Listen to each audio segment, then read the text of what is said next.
installment in the award-winning Half-Life series does a lot more than just pick up where Episode 1 left off.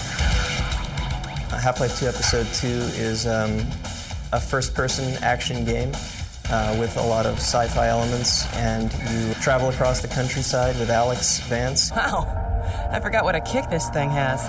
Episode 2 takes the Half-Life world someplace it has never gone before, into the wide-open world of non-linear gameplay. Episode 2 took almost 2 years to develop. I would say the most difficult part of the process was developing some of the non-linear combat experiences that we built.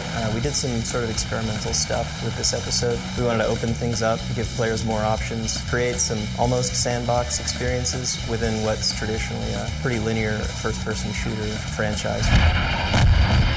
An area that we've really tried to improve on is artificial intelligence. That's true for both companion characters like Alex, who I think people will find to be more helpful, more humorous, just more enjoyable person to have travel through the world with you. We scored. As well as in terms of the opponents that you face, for example, the Hunter AI. For the Hunter AI, we introduced the concept of flanking. So hunters work as packs, and they'll work to surround the player and catch them in a crossfire from 2 different directions, which keeps players really moving around a lot. Besides upgrading the AI, Valve has revamped their source engine to enhance both the physics and visuals of Episode 2.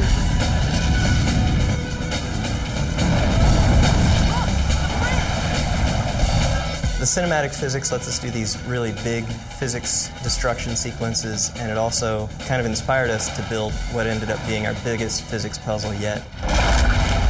So after the biggest and best Half-Life yet, how long will we have to wait for Episode 3? Anybody who knows Valve knows that we're incredibly good about being consistent on quality and giving people a great experience, and we're absolutely terrible at dates. So I'm not even going to try to get myself in trouble by guessing when we'll ship Episode 3. Catch an all-new X-Play, weeknights at 8, only on G4.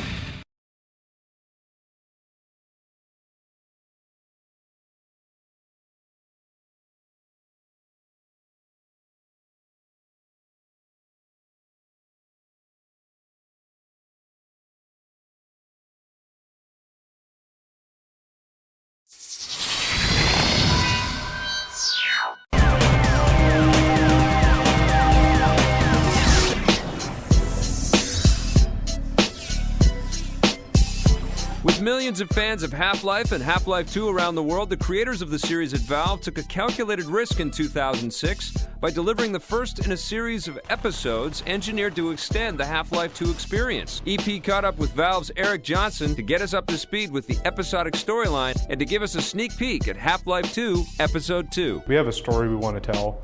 There's kind of a major story that we're pretty confident that's the story we're going to tell. Along the way, though, bits and pieces of the story do change. What we'd like to do is put the player into situations where they're going to be the hero, but it's not kind of a winner-takes-all scenario. There's always consequences to what the player's actions are through the game. So in Half-Life 2, you kind of dealt with the Combine in Dr. Breen.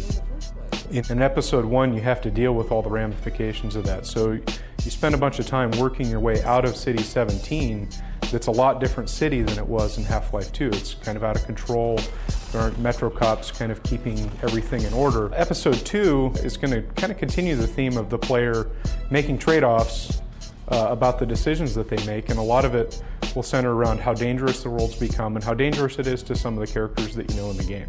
On the technology side, we've added a new particle system.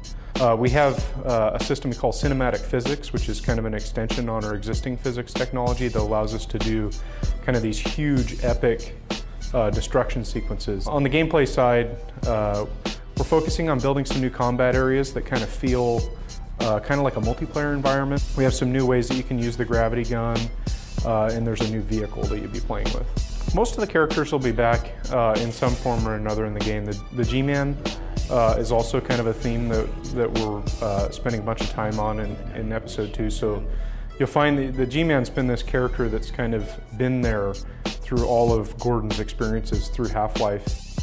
Episode 2, you're going to learn some information that is definitely new and definitely pretty important to the story as it goes along, and how the G-Man fits into kind of controlling what Gordon's doing and also his relationship with Alex. So that's something I think people will be pretty excited to find out about. We're kind of in the middle of the experiment right now. We've released our first episode and released the second one, kind of this holiday season, and we're going to see how that goes. I mean, we're off taking this huge risk. We feel like we're more efficient than we've ever been as a company at building games. But it could turn out that our customers tell us, no, what we want is huge games that take a long time to build, and if that's what they want, that's what we'll go do. But for us, we would prefer to keep building games this way, absolutely. We have a problem at Valve where we have kind of a quality bar that we want to reach. And we spend a lot of time watching people play the game, and we're not willing to ship the game until we're getting the results out of those playtests that we're happy with. Because we know if our playtesters are having fun, then our customers are going to have fun.